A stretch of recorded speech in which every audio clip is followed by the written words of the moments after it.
Bien le bonjour à tous et bienvenue.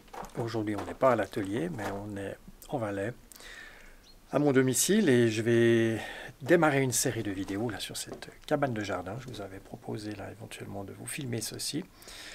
Et puis comme il semblerait qu'il y ait un peu d'intérêt là-dessus, je me suis dit allez, c'est parti, on y va. Je mets en place quelques séquences de films et puis je vais tâcher de vous montrer le processus de fabrication de cette cabane. Donc vous allez voir en fait des séquences un peu d'accéléré. Je ne vais pas vous faire des gros détails non plus, mais ça donnera une bonne idée de ce qui se passe. Donc on y va gentiment. Derrière moi, c'est ce fameux garage que je vais justement vider pour aller installer dans un avenir pas trop lointain, j'espère, quelques machines pour y faire un peu d'usinage. Donc ouais, il y a de quoi débarrasser et puis à faire de la place. Donc ça sera une étape durant l'année 2023, j'espère. Ok, je vous montre un peu tout ça. Et puis, comme d'habitude, c'est parti. Alors, ce que j'ai commencé, et que vous allez voir en séquence rapide, justement, c'est la mise en place là, de ma base, avec la mise à niveau des pierres, pour arriver à avoir, si possible, quelque chose qui est à peu près de niveau.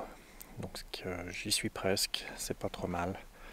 L'étape suivante, eh bien, je vais faire les assemblages là dans les angles, faire les mi-bois pour arriver à repositionner le cadre une fois que les mi-bois seront faits, recontrôler les niveaux pour ensuite commencer à remplir le milieu. Là, j'ai encore des madriers qui vont venir se reprendre avec des entretoises puisque c'est là-dessus qu'on va avoir le plancher. La cabane va faire une dizaine de mètres carrés, un tout petit peu plus. Et puis le bois, ben voilà, c'est du mélèze brut de sciage qui a été coupé il y a quoi, juste avant l'hiver, là en décembre, 6 mois. Donc il est encore à peu près à 20% d'humidité, donc il est encore bien humide. Alors ici ce que je vais faire, je vais tracer la longueur extérieure de mon cadre pour délimiter l'extérieur de mon mi-bois. Alors 3520. Alors j'ai tracé ici mes mi-bois, j'ai fait un essai. Là. Je voulais faire ça à la circulaire pour faire les traits bien droits. Puis en fait j'ai pas la profondeur de coupe là, c'est ma circulaire. Donc j'ai fait ça à la tronçonneuse. J'ai fait un essai là. Ce qui va pas mal aussi. On va voir si ma tronçonneuse à pile va faire l'affaire ici. Autrement j'en ai une autre qui sera électrique 220. On va voir.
Donc dans la première séquence, j'avais positionné les 4 pierres là dans les angles un peu différemment.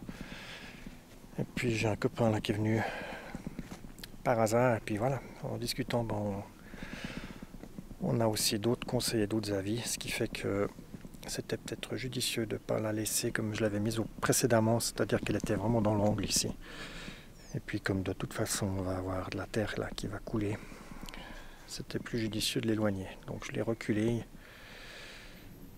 Mais bon, c'est pas une mince affaire, hein. Les cailloux là ils sont pas légers non plus, donc de les bouger à la main. Mais là je pense que je suis assez bien. Donc voilà, j'ai assemblé le cadre, j'ai mis les cornières dans les ongles. Et puis maintenant je vais mettre les différents madriers là au milieu pour permettre ensuite à la réception du plancher.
Alors, en ce début de journée, je me trouve à ce stade. J'ai commencé à tailler quelques madriers. J'ai calculé ici mon ouverture pour ma porte. Elle est un peu plus large comme ça pour l'instant, mais ensuite j'aurai donc 2 meneaux verticaux là, qui vont venir diminuer l'ouverture. Ce que j'essaie de faire maintenant, enfin ce que je vais essayer de faire, c'est d'optimiser un peu le processus, si je peux dire ça comme ça. Il faut que j'active là, parce que ce que j'ai fait maintenant, c'est que je suis venu sur place avec chaque madrier, puis je les taille sur place. Ce qui est long. Alors, le problème entre guillemets pour aller plus vite, c'est que j'ai pas toujours les mêmes largeurs de madrier. J'ai des différences là entre 7 cm le plus petit que j'ai trouvé dans la pile jusqu'à 8, c'est ce que j'ai demandé, 8. Mais comme de toute façon ils ont commencé déjà un peu à rétrécir avec le séchage, là ça fait 6 mois que ça a été coupé. Hein. Je peux difficilement mettre tous mes madriers les uns à côté des autres. Enfin, je vais quand même le faire, c'est-à-dire que je vais les empiler les verticaux les uns à côté des autres, la hauteur d'un pan de mur pour couper en une fois avec la scie mes ouvertures, là, mes mi-bois. Mais il faut que je fasse une ouverture qui est un poil plus petite, puisque justement j'ai des différences, et quand j'arrive sur place puis que j'empile 2 madriers, eh bien certainement que je leur donne un petit coup de scie verticale pour augmenter les millimètres qui va me manquer. Je préfère être un peu plus petit pour finir juste que d'avoir des gros jours puis que ça soit peu esthétique. Donc voilà, j'ai un copain qui va venir ce matin, on va essayer d'optimiser un peu tout ça pour accélérer la cadence.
Ok, alors pour tailler là, typiquement un mi-bois sur un angle comme ça, là je suis sur la partie où il va y avoir la porte, j'ai pas trop besoin de m'occuper ici de la verticalité. Oui, quand même, je regarde ma distance qui doit faire 108 de là à l'angle, mais après ici je vais avoir un meneau qui va venir en place, c'est-à-dire que la même pièce que ça, quand elle devient verticale, elle s'appelle un meneau et puis elle va être fixée avec un tenon mortaise. Là. Donc je vais devoir de toute façon refaire mes arasements là sur le devant, donc je ne m'occupe pas trop ici d'être droit pour la porte.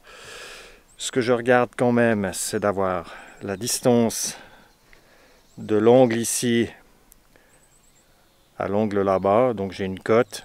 Je regarde la verticalité quand même de temps en temps, je vérifie avec mon niveau pour ne pas partir à la pêche à droite ou à gauche dans la verticalité, mais j'essaye d'avoir la même distance quand je le positionne ici. Voilà, j'ai noté là mon chiffre, j'ai 2,745 là en bas, j'essaie de respecter mes 2,745 ici. Donc une fois qu'il est positionné, là il est à la juste distance, ben, je le trace simplement avec mon crayon dessus de l'autre côté. Et j'en profite pour faire le dessous aussi, puisqu'il est à la bonne distance. Donc là j'ai l'emplacement de mon mi-bois. Et une fois que celui-ci est tracé, ben voilà, vous avez vu avec la scie circulaire là, à AQ, je mesure, alors là ce que je ne vous ai pas encore dit, oui, tous mes madriers n'ont pas exactement la même épaisseur, donc la distance ici elle varie entre 5 et 8 mm parfois. Donc je mesure ici la distance exacte que j'ai et je rajoute, il faut que j'aille un jeu en fait au fond, il ne faut pas que le mi-bois soit parfaitement à la distance ici. Parce qu'il va y avoir un tassement, le bois va sécher, et puis si après on a une pression qui se crée sur la partie extérieure, ben ça fait péter la partie du madrier qui dépasse. Là. Donc je rajoute 5-6 mm. On dit généralement, suivant, là le bois il est à 20% d'humidité encore, on a 1 cm de tassement sur 1 mètre, entre 1 et 2 cm sur 1 mètre. Suivant l'essence, suivant le... voilà. Donc je compte large, je mets chaque fois 5-6 mm de jeu là, au fond là, de mes mi-bois. Et puis voilà. Donc là je vais couper ça à la circulaire et évider au ciseau à bois.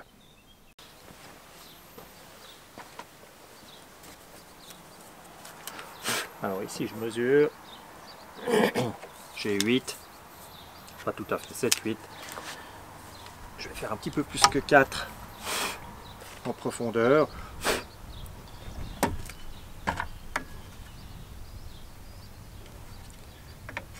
Et je serai bon.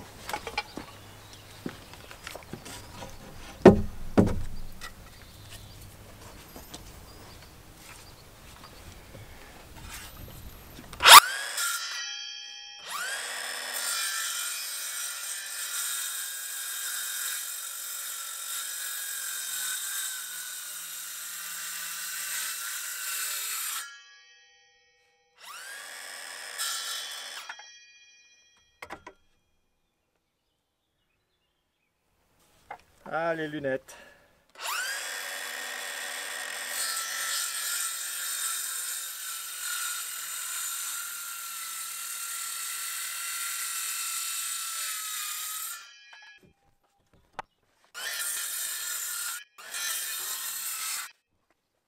J'avais dit aussi au début que l'idée aurait été de... Tiens, là j'ai pas passé le coup de rabot là, sur l'angle. Voilà, je le fasse. Ça aurait été de les empiler les uns à côté des autres. Et puis bien sûr, de couper avec une circulaire et la règle. On a un coup mes mi-bois sur une hauteur, ça aurait été beaucoup plus vite. Sauf que là ils sont bruts de sciage. Et puis j'ai pas partout la même largeur de madrier, ni la même hauteur. Donc j'arrive pas à faire une moyenne du trait de scie pour pouvoir couper une série ensemble. Ça joue pas. Il y a des endroits où ça va être trop ouvert, trop fermé, et puis ça veut dire que je dois chaque fois les retoucher. Donc autant être sur place directement et découper malheureusement pièce par pièce. Voilà. C'est sûr que quand on a des madriers qui sont rabotés, dégauchis à une cote précise, et ben là oui, on peut le faire. Et puis on va couper ça en une fois sur toute la longueur avec plusieurs madriers et ça va beaucoup plus vite.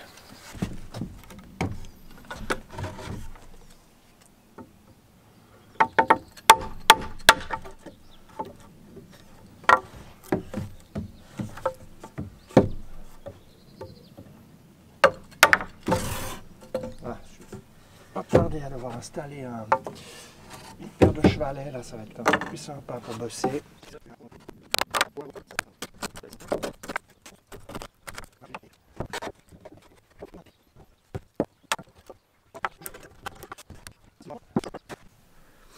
Alors là, typiquement, j'ai été juste un tout petit peu trop précis si on veut. Si je le rentre à la masse, il va rentrer. Mais j'ai trop peu de jeu ici. Donc la partie faible, elle est en bas là. Et si je force, je risque de la péter à ce niveau-là. Donc j'ai pas... On va le tourner. Je suis sûr que mon trait de scie il est encore visible. Ce qui fait que j'ai pas assez de jeu. Voilà, donc là on voit le trait. Et il est visible ici, il est visible là tout du long. C'est mon jeu qui me manque. Il faut vraiment, quand je trace, il faut que le trait, je l'enlève en fait.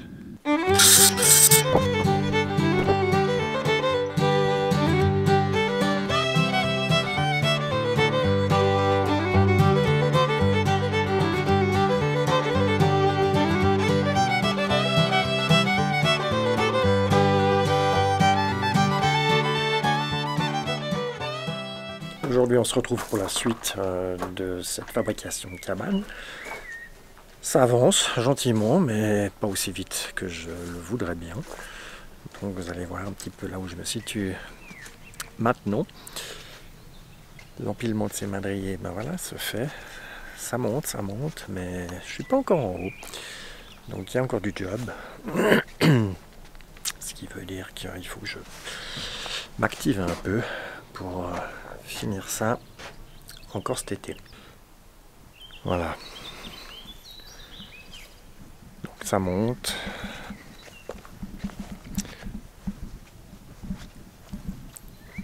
J'ai encore quelques rangs de madriers empilés là avant d'être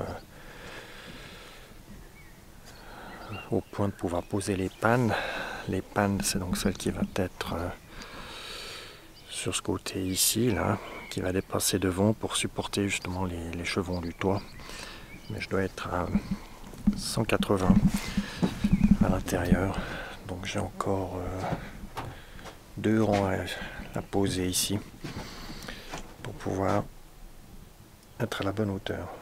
Les sangles ici, elles sont simplement pour essayer de ramener. Là j'ai un des madriers qui faisait un peu la banane, donc de toute façon avec le poids ils vont se tasser.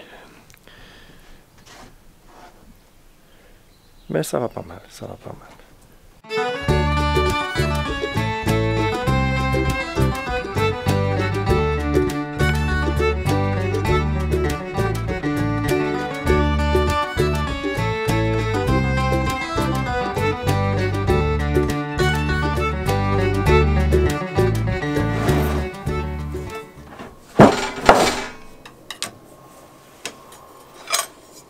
Alors ici, je suis en train de préparer mon tenon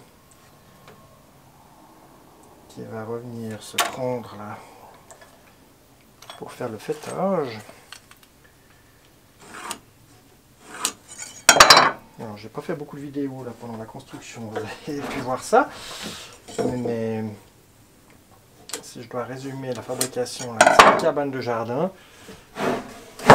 c'est assez long quand même de tailler ces madriers sur place.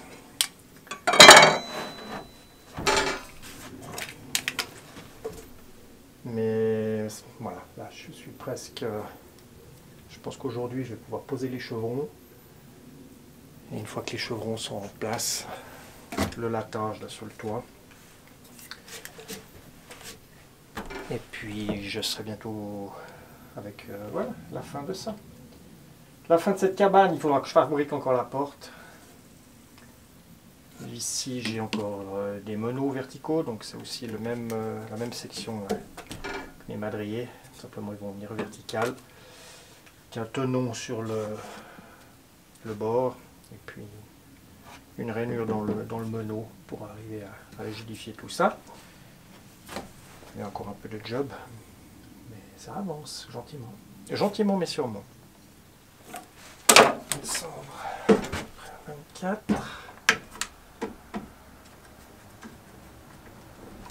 Voilà.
pas mal.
Il me reste une tôle à fixer.